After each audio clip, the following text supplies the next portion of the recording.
ஆண்டவராகிய இயேசுவின் நாமத்தினாலே உங்களுக்கு என் அன்பின் வாழ்த்துக்கள். இந்த நாள் கால வேளையிலும் ஏசாயா தீர்க்கதரிசன புஸ்தகம் 53ஆம் அதிகாரம் அதனுடைய 5வது வசனத்தை வாசிக்கிறேன். நம்முடைய மீறுதல்களின் நிமித்தம் அவர் காயப்பட்டு, நம்முடைய அக்கிரமங்களின் நிமித்தம் அவர் நொறுக்கப்பட்டார். நமக்கு சமாதானத்தை உண்டு பண்ணும் ஆக்கினை தீர்ப்பு அவர் மேல் வந்தது. அவருடைய தழும்புகளால் குணமாகிறோம். அவருடைய தழும்புகளால் குணமாகிறோம். நம்முடைய ஆண்டவர் நம்முடைய சரீரத்தின் தேவைகளை சந்திக்கிற ஆண்டவர், நம்முடைய பாவங்களை மன்னிக்கிறவர் என்பது உண்மை. அதே நேரத்தில் நம்முடைய சரீரத்தில் இருக்கிற வியாதியை குணமாக்குகிறவர். அந்த வசனத்தின் கடைசி பகுதி இப்படி சொல்லுகிறது, அவருடைய தழும்புகளால் குணமாகிறோம்.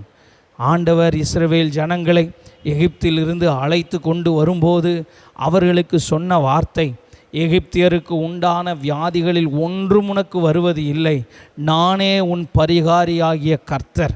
பிரியமானவர்களே, யாராகிலும் நீங்கள் வியாதியோடு கூட போராடி கொண்டிருக்கிறீர்களா? வெளியில் சொல்ல முடியாத பலவீனத்தோடு நீங்கள் போராடி கொண்டிருக்கிறீர்களா?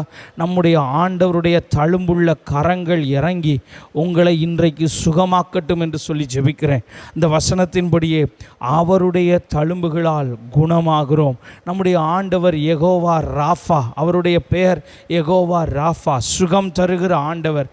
நானே உன் பரிகாரி என்று சொல்லியிருக்கிறாரே, அந்த பரிகாரியாகிய தேவன் உங்கள் சரீரத்தில் இருக்கிற வியாதிகளை, பலவீனங்களை சுகமாக்குவார். யாராகிலும் பிள்ளைகளை வைத்து வியாதியில் நீங்கள் இருந்து போராடி கொண்டிருக்கிறீர்களா? மருத்துவமனையில் இருக்கிறீர்களா? இந்த வார்த்தையை கேட்கிற அன்பு தேவ பிள்ளைகளை, நம்முடைய ஆண்டவர் சுகமாக்குகிற ஆண்டவர். இயேசுவை விசுவாசியுங்கள். அவரால் குணமாக்க கூடாத வியாதி என்று ஒன்றும் இல்லை.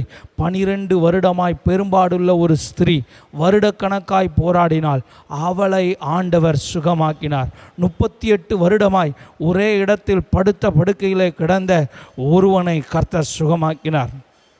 18 வருடமாய் பலவீனப்படுத்தும் ஆவியை கொண்டிருந்த ஒரு ஸ்திரியை இயேசு சுகமாக்கினார்.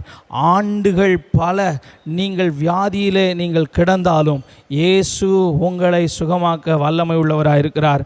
அவருடைய தழும்புகளால் நாம் குணமாகிறோம். நாம் ஜெபிப்போம்.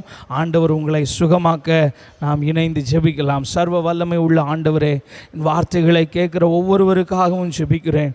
உச்சந்தலை முதல் உள்ளங்கால்கள் வரைக்கும் யாருக்கெல்லாம் வியாதிகள் பலவீனத்தோடு கூட போராடி கொண்டிருக்கிறார்களோ அவர்களை கர்த்தர் நீர் சுகமாக்குவீராக. கேன்சர் கட்டிகள் மறைவதாக, ஆண்டவரே தடைகள் உடைவதாக, எலும்புகளில் இருக்கிற பிரச்சனைகள் மாறுவதாக, வருடக்கணக்காய் போராடி கொண்டிருக்கிற போராட்டங்களுக்கு எங்கள் தேவன் நீர் முற்றுப்புள்ளி வைப்பீராக என்று சொல்லி ஜெபிக்கிறோம். அவருடைய தழும்புகளால் குணமாகிறோம் என்கிற வார்த்தையின்படியே உம்முடைய வசனத்தை அனுப்பி உம்முடைய பிள்ளைகளை நீர் சுகமாக்குவீராக. சாட்சிகளை கேள்விப்பட செய்யும். இயேசுவின் நாமத்தில் ஜெபிக்கிறோம் நல்ல பிதாவே. ஆமேன், ஆமேன். கர்த்தர் உங்களை ஆசீர்வதிப்பாராக.